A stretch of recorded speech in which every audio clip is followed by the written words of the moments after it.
Humanity is terminally ill, and the clock is ticking to start to address this collective crisis through certain individual actions, which most people simply don't want to take. And the reason why is because most don't even see the nature of the illness. The only way to achieve the diagnosis is through the awakening process. But even then, you aren't cured. And that's exactly how it lurks in the collective unconscious. In the invisible way, the people want to more belong to a system than belong to themselves. That they choose groupthink, conformity, a kind of conditioning model that allows them to feel comfort and safety.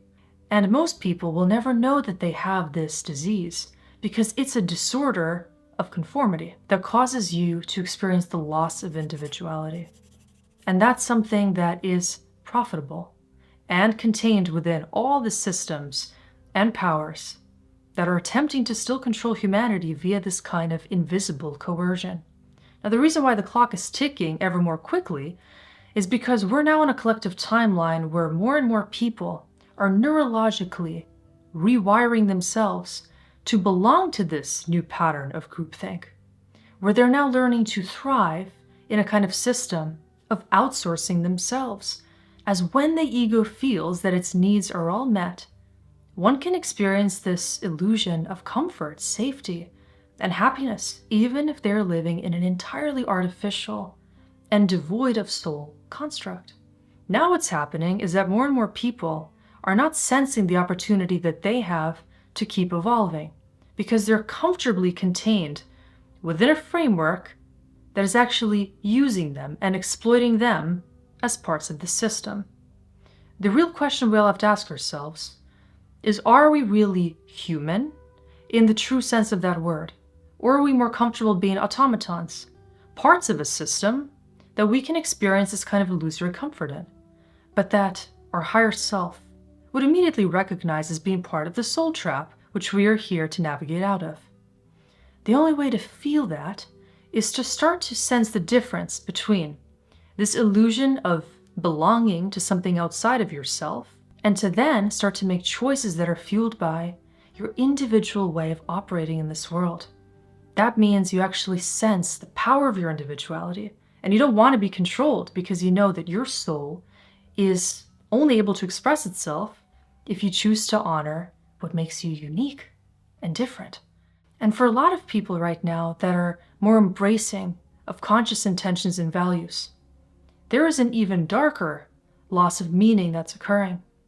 People that have been feeling for a long time that they are different, that they don't want to be a cog in a system, that they have a deeper way of feeling and relating to reality, to nature, to beauty, to the arts. They now are feeling even more depressed and disoriented because at that stage of development, the individual is really starting to recognize the diseased nature of reality.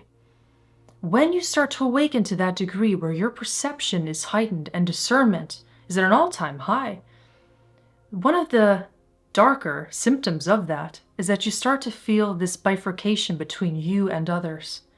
You may start to initially feel this kind of judgment of those that are simply playing along with the system. You may feel this contrast that either pushes you into isolation, into depression, into coping, into any kind of way of numbing yourself and achieving more peace via that friction and movement away from the whole. Now, what can happen at that point is something very interesting, because people have different ways of adapting to that realization that the world right now is extremely imbalanced and dysfunctional. When, for instance, somebody deals with a terminal illness, there's different ways of dealing with that. Some people may choose an approach which is very dark, and it involves caving into victim consciousness, feeling like there is no light at the end of the tunnel. Some might choose to take as many drugs as possible to dissociate and to have this illusion of freedom and bliss. Other people may choose to use the drug that their mind can create to create the ultimate self-deception that allows them to experience freedom. That's telling themselves that everything is okay when it isn't.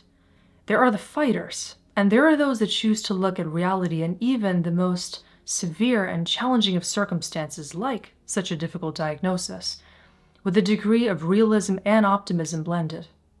That's an integrative solution. It's a pathway where you start to accept that in spite of the reality you're dealing with, this energetic challenge internally, but now you have a choice.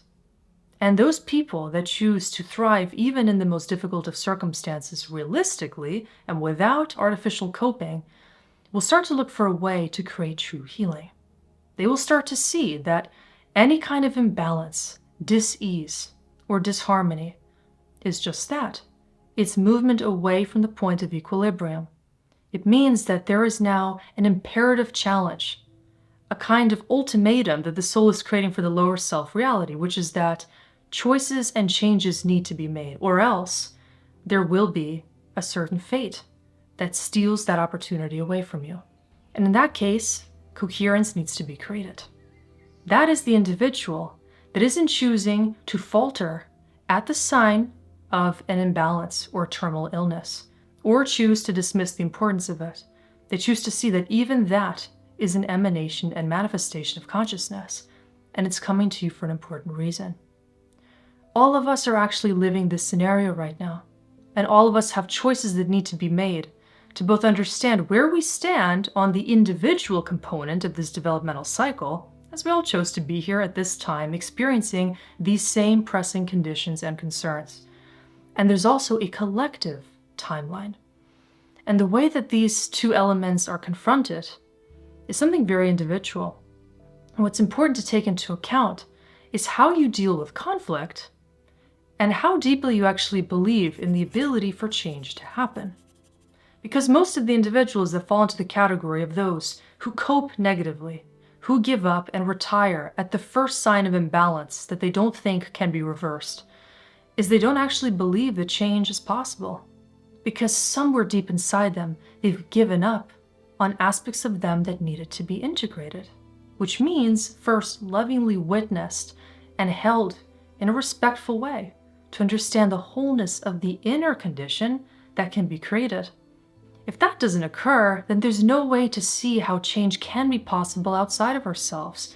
This entire reality we live in is this kind of mirrored feedback loop. So for those who simply choose to move on from this intention to create positive change, you know that they've already given up on themselves. But the upside for those that are observing this and going through an inner recalibration at this time is that when you go through the most difficult, darkest realization that most simply don't have it in them to create integration and coherence because they're not yet aligned with that decision, and their free will allows them to choose that. But now you have a choice, being in that select category of souls that are embracing of the need for change. Now, as an observer and witness of this collective situation, you know that the clock is ticking for you to start to adapt more positively. And again, that doesn't mean through coping, numbing, or choosing to move into the most depressed state of consciousness possible. It means you recognize first and foremost that if you lock into the diseased nature of the collective situation at hand, you are not going to be making it a better one. In fact, you become part of the disease. Meaning if you sense war, imbalances, poverty, everything that is currently occurring that seems to be happening in a fixed way, that you need to be a reflection of that world. So if the world that you see outside you and the media and the impression from other people is a dark, hopeless one, that means automatically you are a constituent of that same reality and reaction. But how can change ever be born of that kind of feedback loop if you're just ingesting feedback from outside of you and feeling like you have no role to play in this? What happens then is you are simply taking in awareness like a sponge. Your observation is that of taking all this data of what you're observing and using that to predict your future. Doesn't it sound a little bit like what the ego does in order to predict your fate? Which we all know is not what our destiny is in its highest form. What your ego will tell you about the world and your role in it, including potentially the purposelessness of trying to do your part, is that there is no way to enact change when we are already at a critical mass point of this much unconsciousness. And yet what happens when you lock into that viewpoint is you are literally creating that reality. It becomes a self-fulfilling prophecy, and that is exactly why it's a terminal illness. As soon as you lock into that belief, everything else inside you starts to cooperate with the dominant perspective. And then not only are you unable to disprove that on a collective scale of observation, but your own life starts to experience these imbalances. You might feel your health start to deteriorate. Because you've lost hope in humanity, you stop caring about your body, your attitude, your mindset, your daily choices, your relationships, how much time you spend doing things you're deeply passionate about, that thrill your inner child and that reward your heart and soul. If you stop caring at any scale of this experience, you stop caring about yourself and about the most important aspect of all of this, which is your relationship to your own aliveness, to that precious current of consciousness inside you that needs to be counted on to create that change that all of us really seek at the deepest level, if only we choose to align with it and listen to it.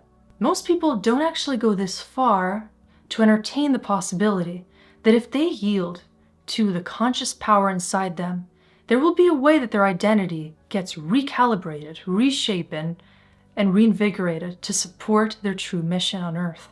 The only way to allow this disease to be cured from the inside out is to go through the deepest kind of physical, emotional, mental, and spiritual renovation that you could possibly imagine. It feels like when people are healing from a literal disease, when there's first inflammation within the body, when there's a fever, which forces you to stop eating for some time, to really tend to yourself, to allow for the disconnection from anything that can be creating stress in that moment, because what you need most is to experience a recalibration of your field. That includes your brain and its constant need for neurochemical stimulation. That includes your beliefs that might have been dysfunctional, trapping you in self-hate, and in the absence of containing what your heart really desires. It starts to bring up everywhere that you are still trying to prove yourself to the world, where you've been approaching yourself as a cog to fit into the system, instead of as a unique soul signature that can only find itself outside of it.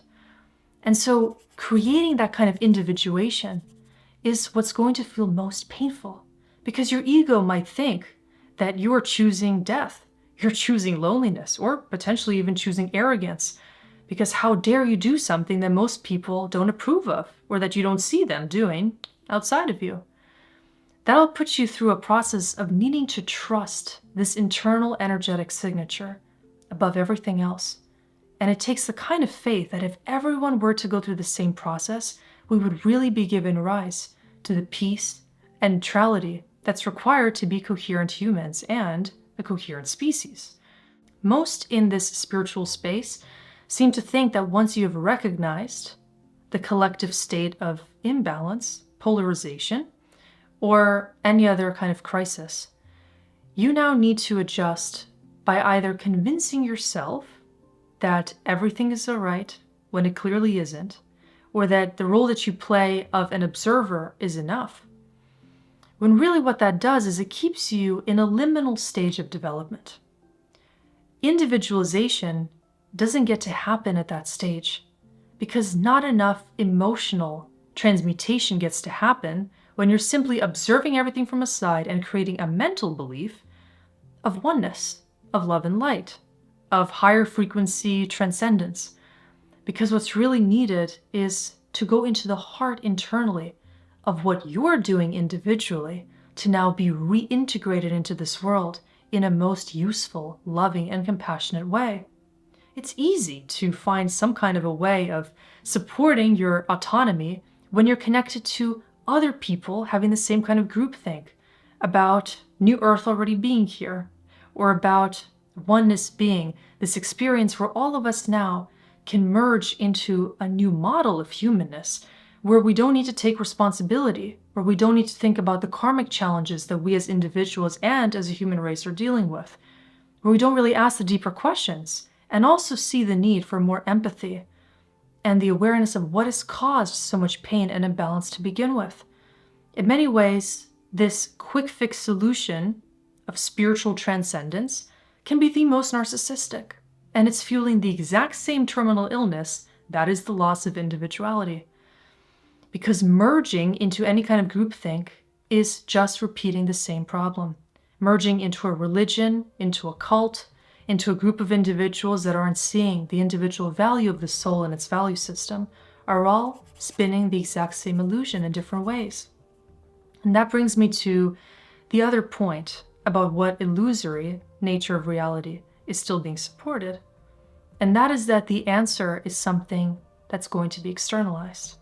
When really what a lot of us are feeling is that we're being called to a sacred place of understanding and devotion within ourselves, which might feel very unknown and scary in the first place.